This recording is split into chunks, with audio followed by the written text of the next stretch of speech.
G'day and welcome to the Spearo podcast. I'm your host, Turbo, and more importantly, you are a passionate Spearo that wants to become a safer, more selective, more sustainable, and a more polished underwater hunter. And that's what we do here at the Spearo podcast. We interview the world's best, wherever they are in the world, and to gain their insights, their tips, tricks, and advice on how you can become a better Spearo.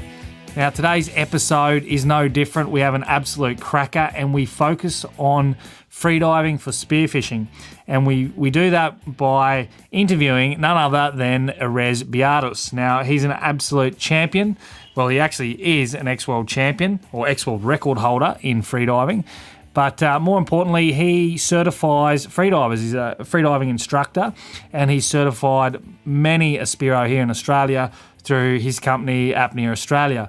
And I've done his courses and I gained a lot out of Erez's course. I did his stage 1. And today we talk to Erez about what you can expect on the different stages, stage 1, 2 and 3, etc., in these apnea courses, and what you're going to get out of those things, and how they're going to improve and help your spearfishing. So a big thanks to Erez for speaking with us. And before we get into that show, I just want to say a big thanks to Larry Gray and Dave Keith. Recently went on a reef, just got back actually from a Southern Great Barrier Reef trip with those boys, a spearfishing trip, and I'm not ashamed to say they taught me a thing or two about spearfishing, and I learned a few things. They definitely showed me up. I think they probably shot 3 to my 1 fish. So they made the young bloke on the trip look a bit average, but it was an absolutely awesome trip. We shot some great fish, some black spot tusk fish, plenty of coral trout, some mackerel, and some job fish and things like that. So a fantastic trip. So thank you to those guys. And for those of you that can read, I'm going to write a little article that will go up on the blog. It may even go up on Adreno, spearfishing.com.au's blog. The 3 things that I learnt on that trip that would have helped me shoot more fish. Actionable advice, that's what we do here. Shrek will be listening to this just going, I love that term, actionable. That's his favourite term ever. Actionable. So yeah, 3 things that I learned from that trip. I'm going to write that one up, send that into Adreno for them to publish, and they will be 3 things that really held me back from shooting more fish. Okay, without further ado, let's throw it over to our anchorman, Shreko. He does an absolutely fantastic job in this interview. So we hope you enjoy this. We hope you get something out of it. And we hope you start thinking about improving your freediving, because it will definitely improve your spearfishing. All right, over to you, Shrek.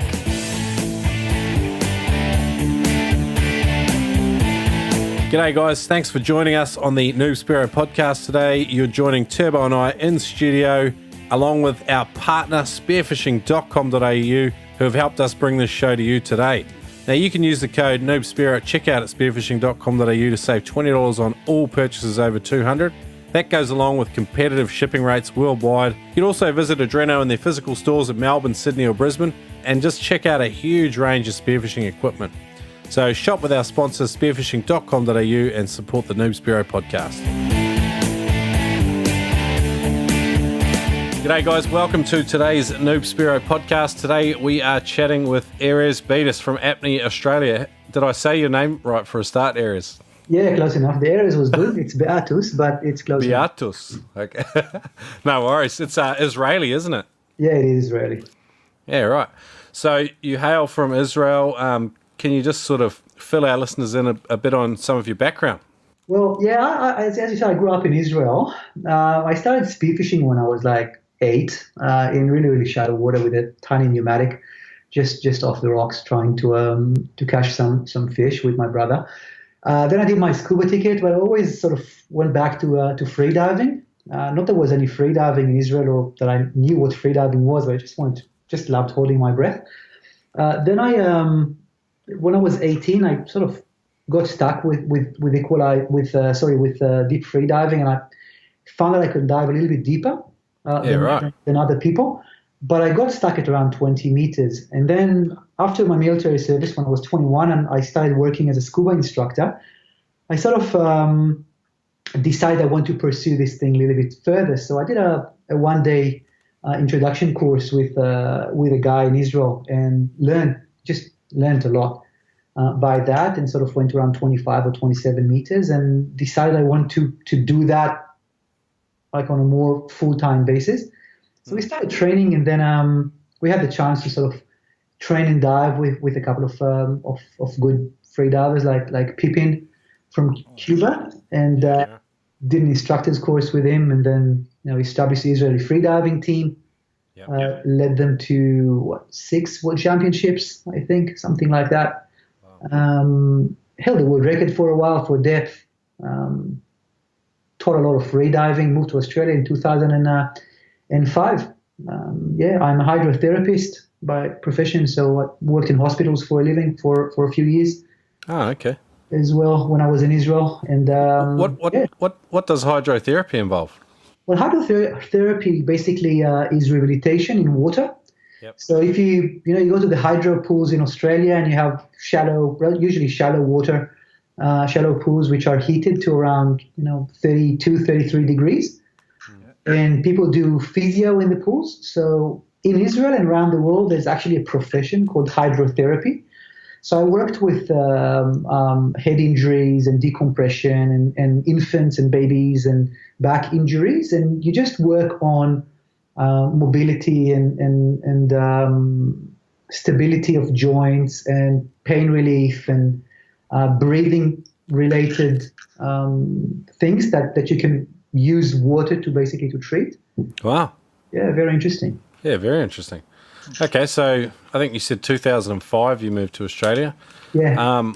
And you've established Apnea Australia, which is perhaps it's probably our best known freediving organisation here in Australia. We've interviewed Simon Tripp before, and I've got nothing but good things to say about the Apnea Australia freediving instructors I've met. Turbo's even done a course with one of your blokes back in the day. Yeah, I did. I think I did my stage A with Bjorn Nielsen, maybe 4 years ago. Met a couple of spearfishing mates through that. It was excellent. And now, I wouldn't say I'm a good diver, but I'm better than I was. Yeah, for sure. That was a good start. He's much more aware of his limitations. Okay, so when did you establish Apnea Australia, and how did you get that all going, Erez? Well, when I moved to Australia, I was sort of vice president of AIDA, which is the world's governing body for freedive competitions and records. And I was teaching the system as well. But I discovered that, or realized that the conditions in Australia are so different to what I was used to, for example, in Israel, in the Red Sea, when it's always picture perfect conditions and no current and good visibility and good temperature and no waves and fish are abundant. Got to Australia and discovered that it's very, very different. So started developing something which was a little bit more oriented towards our conditions here and more specific. And also because most of the students in the beginning were Spearos, so I sort of had to create a system which caters to the very specific demands and requirements of Spearos that want to get better and do it safely. Yeah. So I established Apnea Australia, and eventually, after a few years, we were fortunate enough to have the system developed to an international agency, and now we have Apnea International as well as a certification agency. We have instructors, everywhere around the world, from the US through to Asia, Australia, New Zealand, Canada. Russia, people everywhere now. Yeah, and I mean, we were chatting a little bit with you before the show, and it sounds like you're jet setting to different countries every other week, sort of thing. With in particular, you were talking about the particular conditions that Spearos face, and I know we were having a chat before the show about the differences in ideology sometimes with Spearos have towards doing freediving courses. I really want to dig into that a bit later on in the Veterans Vault with you, but just briefly, how would you sort of sum up some of the differences that you implemented into the courses you developed here in Australia? Well, it all starts from predicting, looking out at the ocean and seeing what you actually have to work with. When you work in a place like the Red Sea, or when you work in a place like the Bahamas or somewhere else where conditions are good, and you just rock up and you jump in and there's not much current, and it's quite It's quite easy in a way. Whereas in Australia, when you start spearfishing, one of the most important things to understand is that the ocean here is a lot more powerful than anywhere else that I've experienced. You stand near high in the water, and a wave goes through and it just sweeps you off your feet. And I've seen people rolling off the rocks over in the back of the bower in Manly by a tiny wave that picks them up like a freak wave when you're just heading back out. So learning how to sort of stand in front of the ocean and just look around and predict what you have to deal with is an adaptation that we had to make. The gear is very different. Everything is Australia standard now. When you're looking at gear, and everything needs to be like 400 pounds or more. Holding strength, if you even should go for moorings. But when you're designing a course for people that use specific gear, you need to teach specific techniques as well. Okay. And so other than conditions, it's convincing in a way. I don't think convincing may be the best word, but making Spearos understand that the one up, one down or buddy system is imperative. Yep. When you teach pure free diving, and it's the same with scuba diving, by the way, the first thing they tell you is you need to dive with a buddy. And everyone says, okay, that's okay. We dive with a buddy. But when you start working with Spearos, it's not enough to say you just need to dive with a buddy because it's better. Because you get a lot of stares, like it's my fish, so why should I dive with a buddy? And why should I tell anyone that where this fish went? I'll just wait an extra 5 seconds and dive on it again.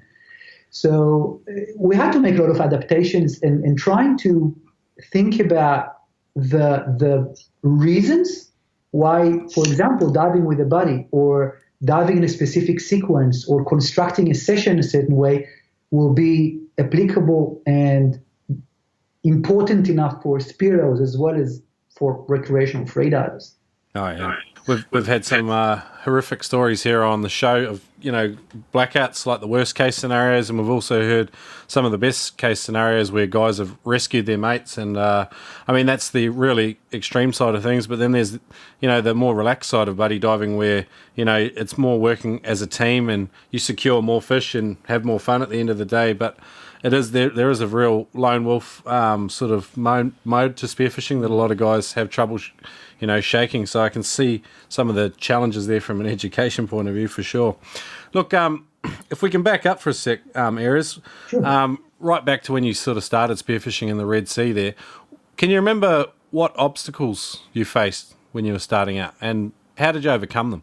Well, when I started spearfishing, I was around 8 and I had a tiny pneumatic and I went out with my brother spearfishing in the Mediterranean Sea. Oh, okay. And the Red Sea is sort of like a marine sanctuary, so you can't spearfish there. But the Mediterranean is where you usually go out and spear. Okay.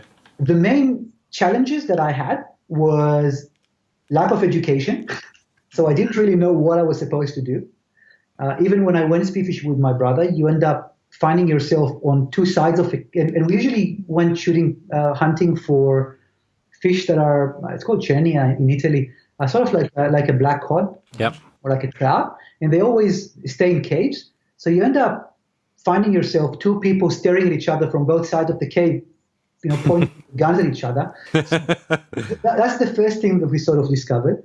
Then we didn't really know what a dive float was, and definitely not a dive flag. So you end up getting like big boxes and paint them in yellow and tie a rope to them, and you jump in the water with a hoodie and try to keep yourself warm.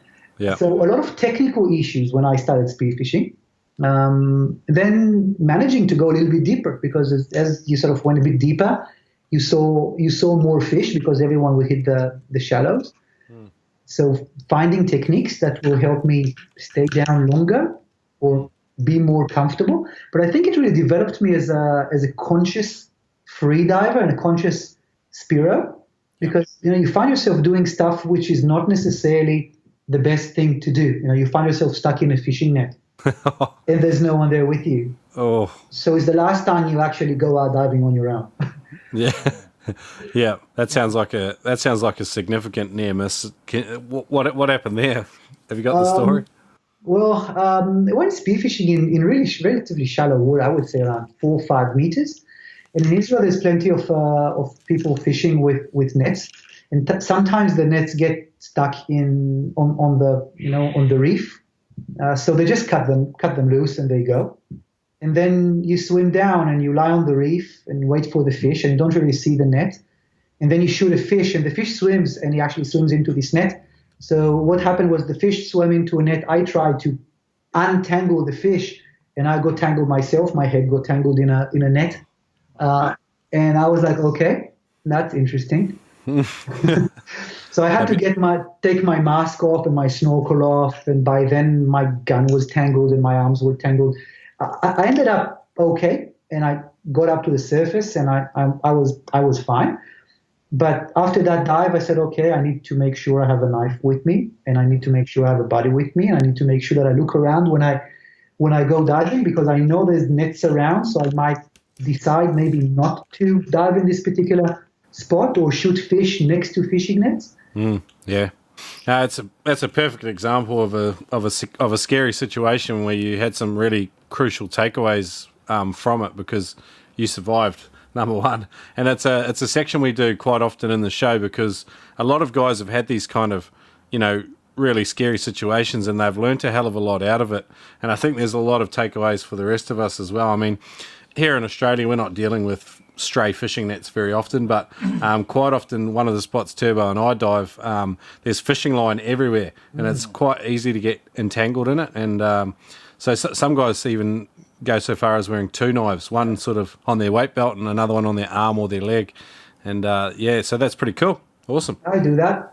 I always when I go spearing, I always have 2 knives. When I teach, I have 1 knife, and I make all my instructors carry a knife as well. Even if we dive just on a line and we know there's nothing around, still need to have a knife with you. But when I go spearfishing, I always have just a knife on my belt and another one usually on the inside of my shin. Okay. Yeah. Okay. Cool. All right. Cool.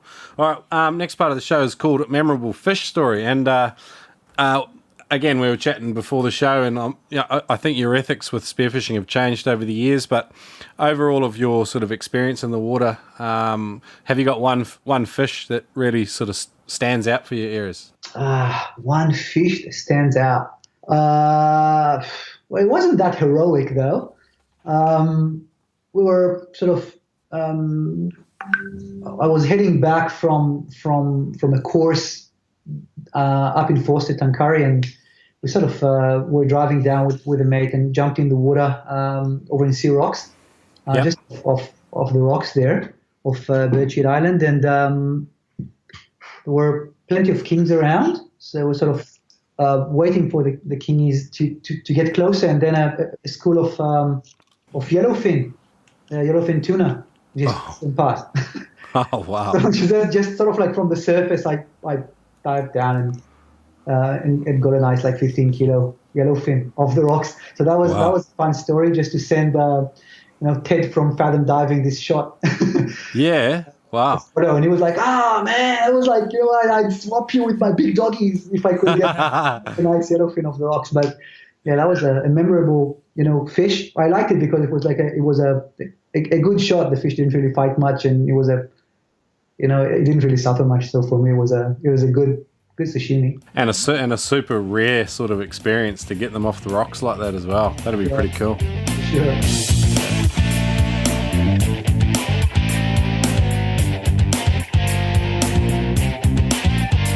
The other day we were just having a chat about what we wished was around when we were starting spearfishing, and we thought, geez, I wish there was an ebook called 99 Tips to Get Better at Spearfishing. And guess what? Now there is, thanks to us. Amazon.com, cheap as chips, 99 tips to get better at spearfishing.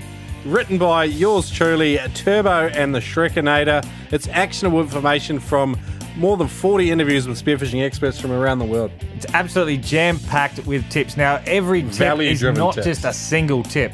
There's tips within tips. So there's tips over and under tips. So we had to pick a number. We went 99. There's probably 1,000. I don't know. Maybe 1,005. Possibly. So where can they find it? Amazon.com, 99 tips to get better at spearfishing by Turbo and... Shrek. What's your name again? Shrek.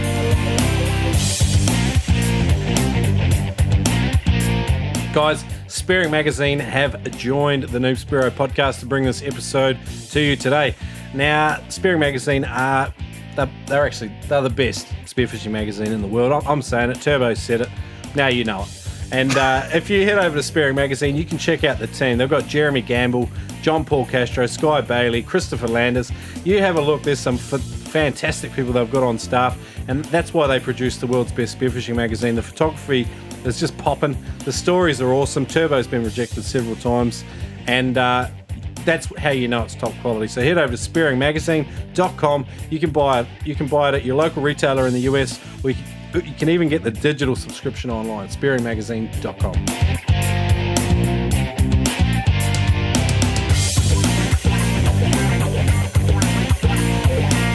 Erez, our next little segment is usually called hunting technique, but I'm going to change that up.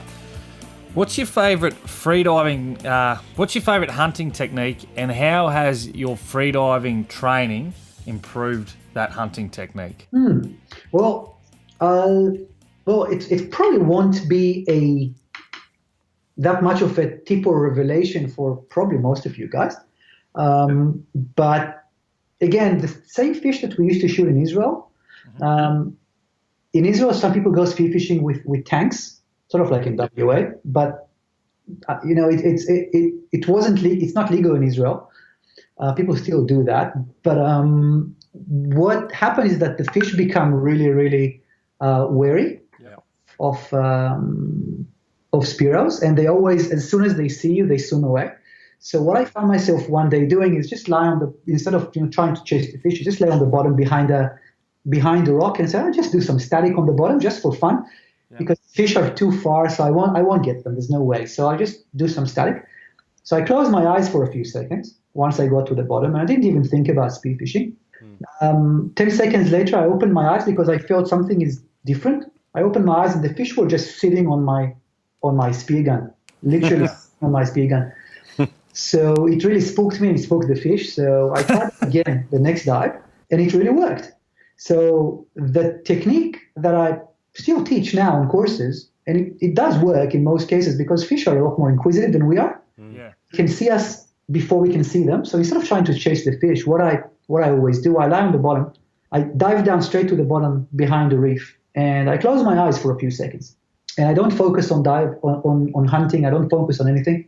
And then after a few seconds, I open my eyes slowly and I look around.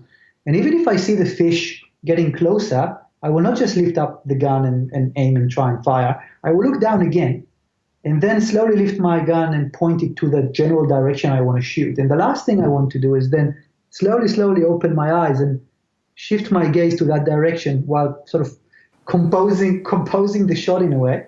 And then taking the shot, and it works with most fish that I target, and my technique changed, and the way I train for spearfishing changed as well, because I incorporate a lot more static training and comfort on the bottom and placement of where I actually want to dive into my training. That's awesome. Yeah, right. So, that's kind of like what do they call that? Is that a speto? Yeah, but it's kind of with the adaptation. It's just changing your body language and everything, because you're not focused on what you're actually hunting. I'm familiar with it. I've used it with varying success at different times. But I reckon like after a few seasick pills, it's so sleepy. I just do it so easily. But like probably only in 6 meters for you. It doesn't matter, mate. Who's been shooting more fish lately? Anyway, so Erez, I've done your course, and I loved it. Now I noticed one of the things that stood out for me was there was a lot of safety training on there, stuff that I didn't even know or think about, and I walked away from the course going, holy crap, I've been absolutely reckless like for the last 2 years doing stupid things. Mate, what sort of tough situation have you seen out in the water, and how could it have been avoided with good training? Well, unfortunately, you see a lot of different things. You see them yourself, or you hear about them. Unfortunately, for me, being being where I am in the community and having taught a lot of people, you do come across, people calling you about emergencies, or you come across emergencies when you go out, diving or spearfishing from boats that just go straight into us, even though you have a float and a flag, in which case, having a buddy with you is imperative, to people that get tangled, to people that have, that went, well beyond their limits, and either have a blackout or even if it's just, cramping up. Look, the way it changes, the training and the way it changes the diving, I think every situation that you come across changes, or should, at least if you're clever enough, should change the way you operate on the next dive. So got to adapt. What was one of the worst ones you've had? The worst phone call you've taken, Erez, and what ended up happening? Have you got a specific story you're allowed to share with us? Well, I've taken 3 really bad calls 4 bad calls in Australia since I moved to Australia, of people. One of them was a guy that I was training underwater hockey with, and he was like, "Hey, Erez, I'm saving for a course, and I've been saving for a course for a while, but I'm going on a reef trip in 2 weeks," and then he actually died on the reef trip.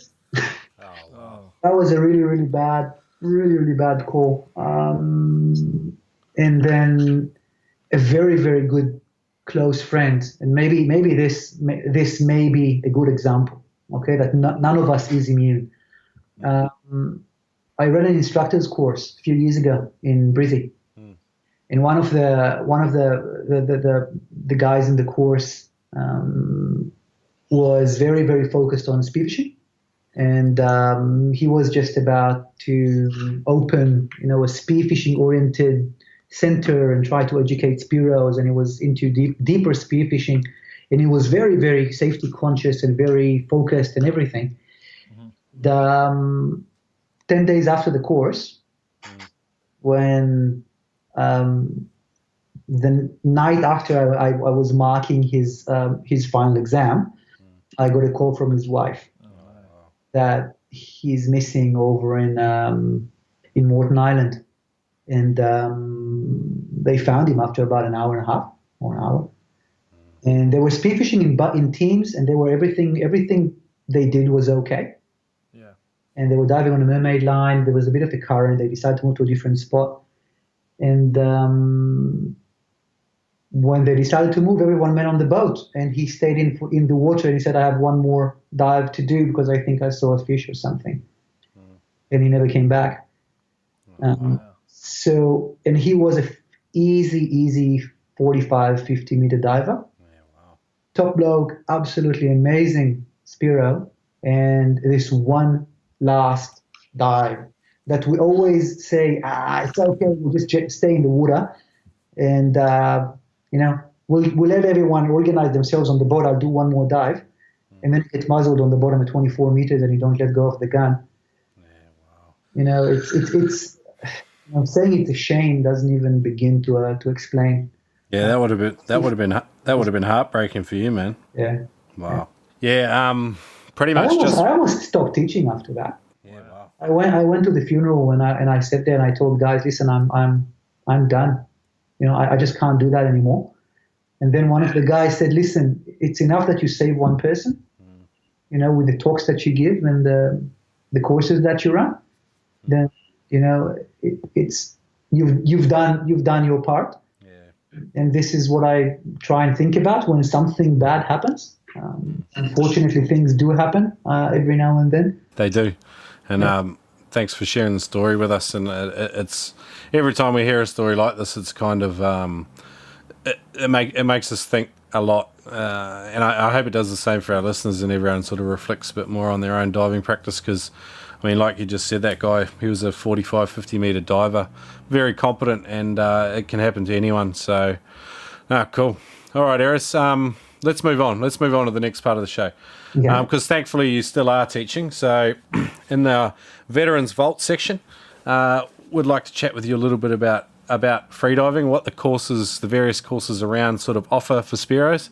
And so the Veterans Vault is a section we sort of tailor-make to, whichever sort of specialty our guest is sort of, renowned for, and freediving's it for you. So, look, I really wanted to ask some questions more for our audience's benefit than ours, because Turbo and I have both done a Stage A. Mm-hmm. But I wanted to sort of go into depth about what the various freediving courses contain and what level you think Spearo should train to. Would that be okay? Okay. So the courses that we deliver are Apnea International courses, as I said before. The first two courses we run, we basically have a few courses. So the first two levels are recreational by nature, which means that we're trying to remove all traces of ego and competition from our courses. Yep. And this does help with allowing students to actually learn and not just try to chase each other and see who can dive deepest. Yep. So, the first course, the Stage A, is limited to 20 meters. Even if you're a 50-meter Spearo, you start with a Stage A because it provides you with the foundations of safety and relaxation and preparation breathing and what to do during the dive and what to do at the end of a dive when it comes to recovery breathing or hook breathing, like most of you guys probably know recovery breathing as.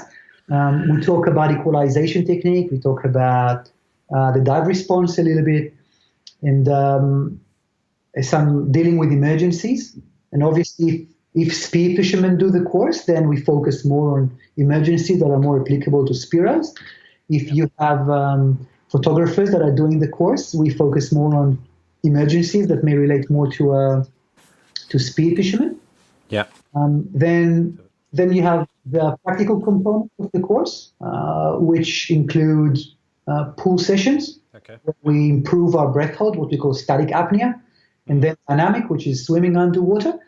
And again, it's not specifically for all about form and pure freediving. It's more about practical tools that you can then take and put into your type of freediving. So if you're a Spearo, then we talk about tips like the one I gave before, and then the training that we do on the course works with that. So we do statics and then swims, or swims and static, and we see the differences between the different approaches. The more advanced include more deeper equalization techniques. We talk about emergencies that are more applicable for deeper spearfishing, such as decompression sickness, which we started seeing a lot more with Spearos in recent years. A lot of people talk about drop weights and spearfishing deeper in competitions, and so it's important to cover these things as well. And then obviously on the last day of the course, we go to the ocean and we practice the different skills. Now I want to mention something that you had a chat with Trippy. Then Summer and Andrew actually run modified Stage A's, which are very, very spearfishing specific. Okay. So when they started teaching those courses, there was a lot of code of conduct and rigging and different theoretical and practical applications of spearfishing in the courses, but it also included the Stage A materials. Now there's a little bit less of that because I believe, and I think Simon shares my opinion, that you don't just buy a gun and go spearfishing. You don't just buy an STI and go driving around. First, you need to learn how to drive. So my opinion is that Spearos are first and foremost freedivers. Even babies that learn how to swim are first freedivers, and then they learn how to swim because in the beginning they just hold their breath. Yeah. So you first learn the foundations, learn the techniques, learn the safety, learn how to work with the body and how to communicate and how to be super relaxed. The more relaxed you are, the more comfortable you are in the water, the easier it is to spearfish. The fish sense you from miles away. Yeah, 100% for sure. Yeah, right. Erez, I've done your course, and I just want to talk to you about. There was one little exercise that we did, and it was to relax, hold our breath for a certain period of time, static on the surface, then do a swim, and then we changed that to a swim and then a static. Can you tell us about the difference between those two activities and sort of what that's training? Yeah, how fun was that one? No, the second one was terrible. Now, the whole point of this exercise to demonstrate to students how different your body behaves in something which potentially, if you're looking at the ratios, should be exactly the same or feel exactly the same. Yeah. So if you hold your breath for 20 seconds and then swim for 20 seconds, it should potentially be just exactly the same as swim for 20 seconds and then hold for an extra 20, because it's the same time and the same swim. But there's a massive difference between the two. It's the difference between your body holding its breath and going into this energy saving mode. And once you go into this nice, slow energy saving mode, even if you start swimming, your body is still protecting itself by keeping the metabolic rate and the heart rate and oxygen consumption low. Whereas if you're trying to do it the other way around, it's sort of like sprinting 100 meters and then trying to hold your breath at the end of it. Yeah. Your body, as soon as you stop moving, even if you're just looking at it from a psychological point of view, as soon as you stop moving, your body says, oh, yippee, let's recover. How do you recover? You breathe more. You increase oxygen flow into your muscles by increasing your heart rate. And this is completely counterproductive to what we want to achieve as Spearos and freedivers. So by first minimizing the energy expansion in the beginning of the dive, and if you go back to what I said before about go down to the bottom, hold your breath for a few seconds, and then do stuff around, it follows exactly the same principle. You actually gain a lot more bottom time by doing that. Yeah, one thing I've sort of found too is sort of what comes into that is with the finning technique and the speed, when I'm on the surface and then do my dive, if I do everything much slower and calmer, the breath hold or the bottom time, the static that I hold when I'm actually in the ocean is far greater. Because you're comfortable. Yeah. One of the other things I really got out of doing a freediving course was sort of honing right in on sort of some of the big things that let Spearos down. We don't think about streamlining, and that comes from everything from finning technique to, how we hold our gun in the water to how we equalize on the way down. On a stage 8, I mean, it sounds like when you're training people, Erez, and you possibly teach your instructors to do the same, you tailor the course a little bit towards the audience or the people that are being trained. Is that sort of how it goes? Yeah, for sure. But saying that, it does not mean that I accept the fact that Spearos dive crooked. So take off on a 45-degree angle for the bottom, you mean? Yeah, exactly right. So there's a time to streamline and there's a time to spearfish. And as you dive down, you don't spearfish, you actually free dive. And when you're on the bottom, you spearfish.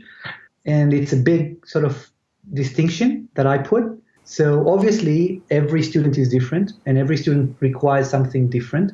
It depends on the gear that you're using. It depends on, I also run courses for photographers, just as an example. Okay, I had one of the Australia's top underwater photographers doing a course a few weeks ago. And swimming with an underwater camera is as challenging or even more challenging than to spearfishing, with a spear gun because of drag. Yeah. So how you hold the camera, how you hold the spear gun, it completely changes the actual dynamics of the dive and the actual technique that you're going to use. Yep. Diving with a big cannon versus diving with a gun that you're going to use for spearfishing in the rocks, or diving with a gidgee, it's completely different. Yeah, yep. So the way that you work with the students is a little bit different. Although on the courses we don't actually free dive with guns. On the spearfishing clinics we do at the end, but on the stage 8, you first you learn how to free dive correctly. Once you learn how to free dive correctly and streamline and align yourself and know where you're going, once you add a gun, it's actually easier. Yeah, okay. Rather than harder, it's actually easier. And in terms of directionality, if for example you're one of those Spearos that hold the gun above your head, and some people do that, then it's much easier to do a duck dive with a gun above your head than without a gun, just simply because you have a longer leverage. Yeah, right. And direction. Just something to think about. Yeah. Or where you put the gun in relation to your body, and where do you hold the gun on the way down? Where do you hold the gun on the way up? Do you really want to swim up with your finger on the trigger? If you're expecting your body to actually dive down and rescue you? Yeah. That's a scary one, isn't it? That's another one you encounter with the new guys, is definitely not having your finger on the trigger, and it's a bit like spitting your snorkel out. There's a lot of things to learn, I think, when you're starting spearfishing, and I mean, our show's kind of geared up a lot for learners as well, but a lot of experienced people listen to the show as well. Just stepping from a stage A to a stage B, what's the difference? What's the major differences there, Erez? I mean, you talked about more advanced techniques, but of like, if could you break it down maybe a little bit more? So on the stage B, we take everything we learn on the stage A, which is breathing, relaxation, equalization, the dive response, and we take it deeper. So the course is you're not going to necessarily dive to 30 meters on the course. The course is limited to 30 meters if conditions are good and if you're okay in terms of technique. But you're learning techniques which are a lot more applicable to diving a little bit deeper and longer. Okay. So we discussed the dive response, which is a series of physiological adaptations that happens in your body when you're submerged, and how they affect the dive and how to maximize or how to trigger them and work with them to maximize your performance. We talk about more advanced equalization techniques like the Frenzo and how to use that to your advantage. We talk about emergencies like decompression sickness and narcosis. Yep. We talk about advanced breathing techniques such as pranayama breathing. So these are things that you cover, and there's a lot more practical components. The stage A contains a lot of theory. We do a lot of learning on the stage A. On the stage B, you do a lot more practicing. The stage C is another level up. The stage a little bit more competitive, a little bit more self-realization, psychology, more advanced physiology, diving on exhale, disciplines, going towards sort of instructor rating or competition. Yeah. Okay. Cool. Just recently, just changed gears a little bit. Just recently, I read a few stories from guys competing in the Greek Spearfishing Champs last year, and a lot of them were diving constant weight or variable weight, as you kind of identified, and they're diving to really deep depths. A number of them suffered decompression sickness and various other things. And we also had here in Brisbane, probably a year and a half, 2 years ago, we had a lot of guys getting lung squeezes, which I believe a lot of people experience over there in Greece as well. Along with that, I'm giving you a whole big bunch of things to talk about here, but we had another guy recently who had an issue with his lungs, and he wanted to get hold of a specialist diving doctor here in Brisbane. How do you advise people to find doctors in their area, and how do you advise them to learn about some of these issues that you can suffer at depth, apart from doing a course? Well, look, it's very tricky, to be honest, because not many doctors specialize in dive medicine, and even those who specialize in dive medicine don't specialize in free dive medicine, which is very different. Yeah. I've had conversations with doctors that are dive physicians, and they look at me like I fell from a different planet when I talk to them about how it actually happened. Yeah. And massive arguments, and they took me off stages when I was giving lectures in med school in Israel, saying that I'm full of myself and something that I wouldn't want to say in the radio. Yeah. But look, the first thing I want to say is prevention. Prevention starts with education, and I'm not telling people you have to do my course. It's not like that. But get education before you start doing stuff. It's very easy now to learn techniques online that can get you very deep, very far, and for very long within a very, very short amount of time. Yeah. When I started spearfishing, when I started freediving, no one knew how to equalize deeper than 30 meters. Yep. The world record was 50, and it took us years to get to 75 meters in the pool. Now people jump in the water, join a club, and within 2 weeks they do 150 meters in the pool. Yeah. Not me, but people do. But, not me as well. But look, it's just a matter of planning the dive and understanding that adaptation takes time, and especially in freediving. And the biggest issue in freediving, you don't see it coming. You don't see it coming. If you dive too deep and if you do the wrong thing with your neck and you look around and you have big contractions on the bottom, you will eventually squeeze your lungs. Yeah, right. And knowing that this may be the case may convince you to warm up differently, Yep. or stretch, or not dive this deep, or change your profiles, or dive in a different way, or do some flexibility before and do some yoga, or go and learn how to do it properly and give yourself enough time. So, squeezes is a massive one now, and it never used to be the case. Is that just because of the rapid development in depth? Yeah, the body having time to adapt? You can learn how to equalize really deep. And you can learn how to, and it also comes down to some courses as well.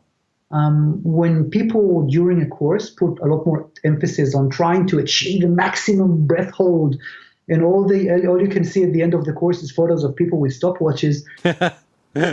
Yeah. For me, that's not the right attitude, but that's just me. Or trying to, I want to catch a red at 40 meters. That's why I spearfish. I'll tell you a secret. It tastes exactly the same if you shoot it at 10. Yeah, I like them at 10. I like it too, but I can also see the allure of it all. I can see it. I can see it, and I'm not judging anyone. If this is what drives you, go for it, but do it the right way. Yeah. I mean, some of the guys that hold up their dive watches or huge fish or whatever, I understand the challenge and the planning and the training that's gone into it. And for them, it's like the end result of a huge journey that's got them to there. But other guys look in and go, I want to do that. And then they don't realise maybe some of the groundwork that's gone into it. And I can see how this competitive culture asserts itself. We're blokes. We're to a certain extent, we're all ego driven. So, I can fully see your point. Fish taste the same, doesn't matter what depth you shoot them. And we had a guy on the show, and I've heard it on another show. The guy who's having the most fun wins. And I like that motto myself because I'm never going down to 50 meters. It just doesn't interest me. Look, nothing wrong with setting yourself with goals. And if you're spearfishing for prize, all good. Yeah. As long as you do it with respect, and as long as you respect yourself and respect your body, not even mentioning respecting the fish and the ocean, but understanding that there's a lot of work that goes, as you said, a lot of work that goes into being able to go and dive deep. Because taking a big weight and dropping down to 50 is very easy. Yeah. Absolutely. Without getting injured is very different, though. Shrek, respect your body. Maybe learn that. Respect yourself. He's always got jokes for me, Erez. All right, we're just about to segue out of this section, but guys that are interested in doing a course, Erez, where can they find you, and what other organisations do you recommend to people, depending on what part of the world they're in? Well, in Australia, Apnea Australia, so apneaaustralia.com.au, or on Facebook, Apnea Australia. Around the world, if you go into the Apnea International website, apnea-international.org, there's find an instructor section, and there's a map with all the instructors that teach worldwide. Okay, cool. Is just added all the time, so that's easy. And if someone lives in a country or in a place area that there's no instructor around, just shoot Apnea International an email or a message through the website, and someone will get back to you with the closest instructor. And if we don't have anyone around, then there'll be probably someone else that can help you. All right, cool. And without getting political, and I'm not shit staring you, what other organisations are pretty good? Well, there's a few different organizations. It all depends on what you actually want to achieve. I find that it's more important to have a good instructor. Okay, so that's the key. Okay. You have different really good instructors that teach 4 different systems, and so research the instructor you want to work with. Okay. And if you're a Spearo, then again, research the instructor and make sure that he knows what he's talking about, that he has the experience. And, it's not about necessarily about, the logo on the card of the organization. It's the instructor, and it's what he stands for, and it's the level of professionalism that you're getting from that instructor. Cool, awesome. All right, we're going to wrap this section up. Any parting bit of advice for guys who are interested in doing a freediving course, or a tip maybe? A tip. There's plenty of tips. Just relax and be patient. Okay, and don't forget to breathe. Until you hold your breath and when you go under, then just try not to breathe when you're underwater.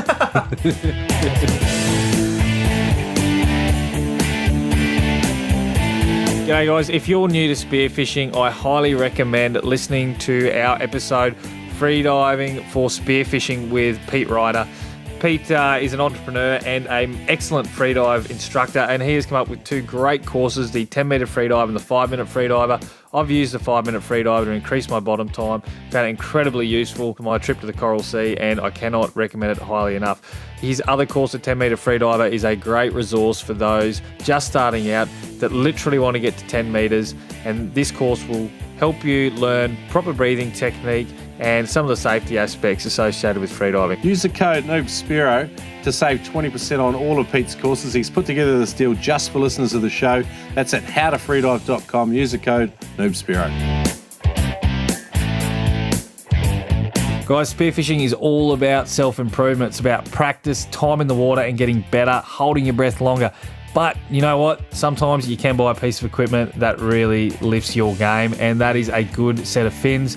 Now, good set of fins, what does it do? It makes you more efficient in the water. They are more reactive. You get more bang for your buck in terms of energy in versus energy out. And the best fins, the fins that we love the most, that are not only super reactive and super efficient, but really strong and are going to last years on your feet, are the Penetrator range. So get over to penetratorfins.com and check out their full range of composite and carbon fiber blades. On top of that, we now have a code for you guys to save $20 off your next set of Penetrator blades. So pump that code in, Spearo at checkout, and you'll save $20 off. Add to that, Penetrator is now offering a flat rate international shipping of $25 for you, the Spearo listener, and even more, a full international warranty. So get in there now, check out all the great designs and get yourself a set of Penetrator blades. All right, next part of the show is called The Funniest Thing. Look, with all your time out in the ocean, I'm sure you've experienced some funny situations. Can you tell us one of those stories? We've had some shockers here, by the way. I know you probably haven't listened to much of our show, Erez, but we've had poo stories. We've had what do we had last time?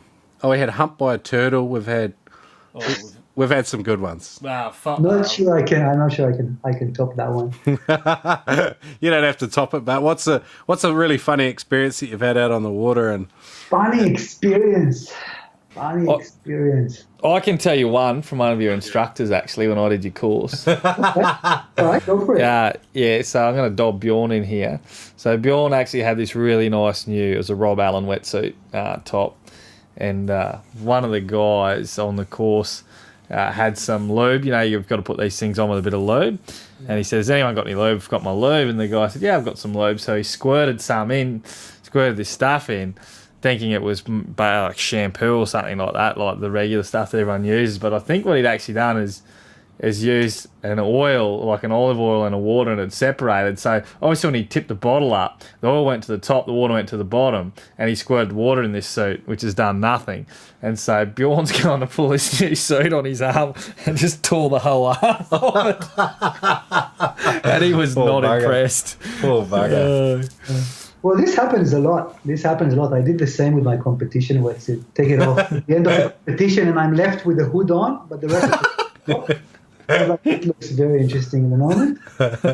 Gear stuff is always funny. Swimming up, I used to use clear fins, the Omar Ice, whatever they were called. Yeah. We were diving, I think, the first weekend in Australia. The guys took me off to Avalon to a wreck, and I swim up, and one of the guys tells me, like, I think you only have one fin on. And I was like, no, mate, it's a clear fin. And I looked down. I think you actually do have one fin off. One of the fins actually fell off the base, but you can't really see whether it's a fin or nothing. I was like, yep, definitely one fin on.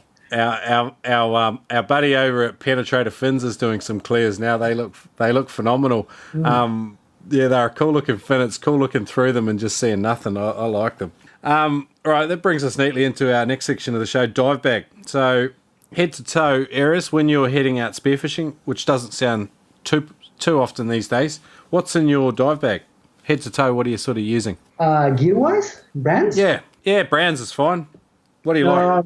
At the moment, I'm using Salvimar fins. Okay. The boom blasts. I'm using, depending on the water temperature, I have a Robin 5mm open sail wetsuit or a Salvimar 3. Okay. I use in terms of masks, I really love the Noah or the Micron. Is that a Cressy? Noah is a Salvimar. Okay. Really small. And a gun, I'm using an Omer Cayman HF. Yep. Just, nice gun. Very, very light. I don't like using heavy duty guns. I like the more surgical kind of approach. Yep. And I also don't really shoot massive fish anyway, so for me it's not that critical. Yep. I want to shoot one fish and hit it well. Yep. Soft rubbers, I'd rather use 216s than 120. Okay. Or 116, just to be, a little bit more consistent firing. Okay. I use a rig. I have a reel on my gun, but I use a rig always. Yep. I understand people that like using reels, but I don't see it as a safe way to spearfish, so I always use a rig. Okay. And, with a float and a flag and everything. Yep. And, a knife, obviously. And I usually have a camera. Two knives, you said earlier. Yeah. I usually have a camera as well, either a GoPro when I go spearfishing or my bigger camera. What's your bigger camera? I have an Olympus OMD. Okay. In a Nauticam housing and a fisheye lens, and I have a Canon 5D Mark IV in a Nauticam housing and a 1635. So that's more of a big camera when I shoot whales and free divers. I use that one. Yeah, wow. So do you have to get a permit for shooting whales? No, I'm just joking. I've seen some of your tours over there in Tonga. They come right in there, and it's a pretty good experience. I've spent a little bit of time out in Vava'u, so that's a pretty special place. It is special. Very, very special. All right, cool. Next part of the show, last part of the show too, is Spearo Q&A. This is like generally a faster round of questions. So what's the single best piece of advice you've been given for spearfishing or freediving? Or both? Dive with a buddy. Yep, classic.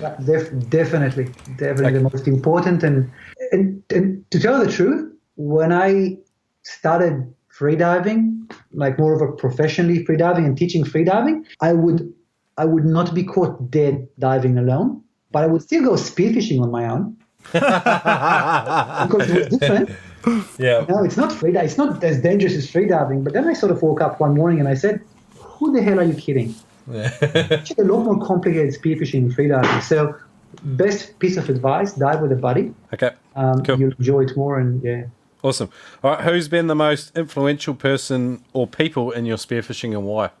You mentioned Pippin Ferreras earlier, but I mean, in terms of your spearfishing, what person's probably... Pippin was not really my inspiration. I valued Umberto Pellizzari a lot more than Pippin, to be honest, from his approach to freediving and more holistic and everything. Yep. There's a few others as well. From a spearfishing perspective, I actually really like Simon Tripp, to be honest. Yeah. And Andrew, the way that they approach spearfishing, in terms of thinking about it from a conservation and ecological point of view and promoting it. So, yeah. He's a top bloke, old Simon. He's done a lot for us, and he was actually the first guest we had on the show. Number one. No, Simon Tripp. We had some of our drunk mates on, but he's not lying, Erez. We did. We interviewed a couple of our mates, and those interviews will never see the light of day. Never. If you had to start out spearfishing all over again, what would you do differently? What I would do differently, I reckon I would actually learn how to hold my breath before. Seriously, I caught myself in getting stuck under rocks and fighting my way back up, and then trying to do the same thing again 3 seconds later without recovery. Just learning how to do it properly would save me so much time and so much grief. Yeah. When you meet someone in normal life, Erez, and they have no experience with freediving or spearfishing, what's the number one thing you want to communicate to them about our sport? Well, it's different with freediving and spearfishing. So if we're looking at spearfishing, then that it's not just a ego-driven kill sport. It's a lot more sustainable than that. Yep. And if it's freediving, again, it's a safe activity, and I won't even call it a sport. The sport of freediving is just a tiny part of freediving for me. For me, freediving is more of a lifestyle or art. So, yeah. Do you emphasize the safety so heavily because it's perhaps perceived as dangerous? Yeah, for sure. There is an element of danger, obviously. It's an extreme sport at the end of the day, whether it's spearfishing or freediving or even underwater photography. It's safer than scuba. It's safer than netball, believe it or not. Some actually researched that. Turbo might be able to verify that. Turbo, you've been injured on the court, buddy? You're doing a lot of nails on the court recently. Yeah, but it's still an extreme sport because if anything goes wrong, the window of opportunity is so small to respond. So you have to be safety focused. And then if you take a step back, you're still safe enough. Yeah, cool.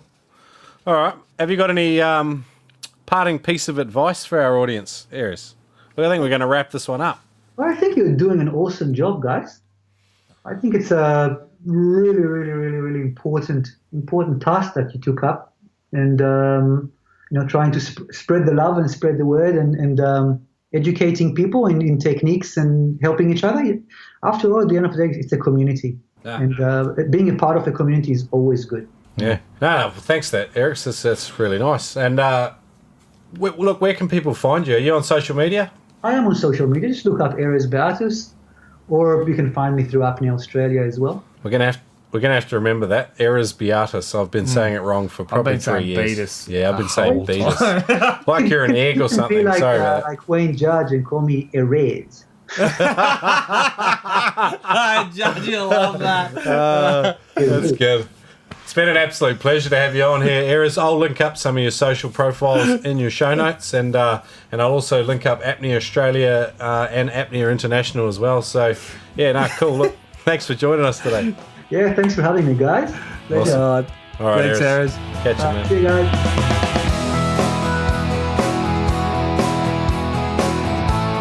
Well, thanks for listening to today's episode with Erez Beatus of Apnea Australia. We hope you got something out of it. We hope that you think about doing a freediving course to improve your freediving and make you more effective at spearfishing and make you a safer diver and learn to understand your body and how it works at depth and all those kinds of things. It's an invaluable thing to do, one of those courses with a reputable freediving instructor.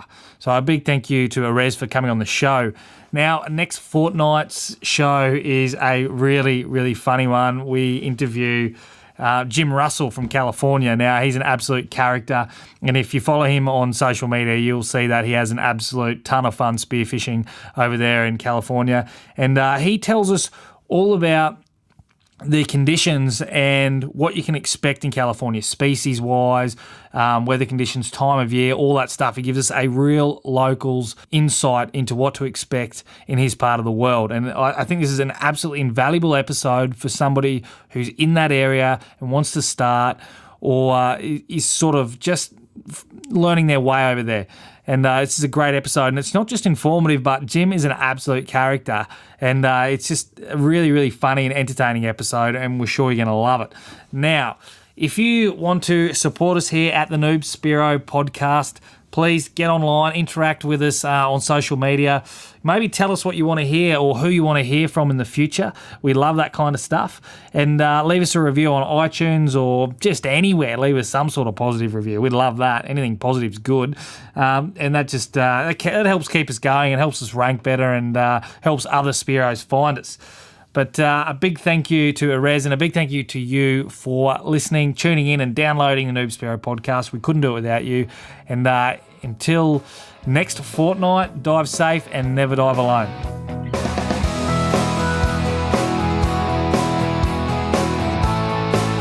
Ever thought of yourself as a bit of a writer? Well, here's your chance to write something for Spearing Magazine. That's right, head to spearingmagazine.com and submit your article now to be published in Spearing Magazine. Now, they're not just going to let you in, trust me. We've had a fair crack at this and we're still not published.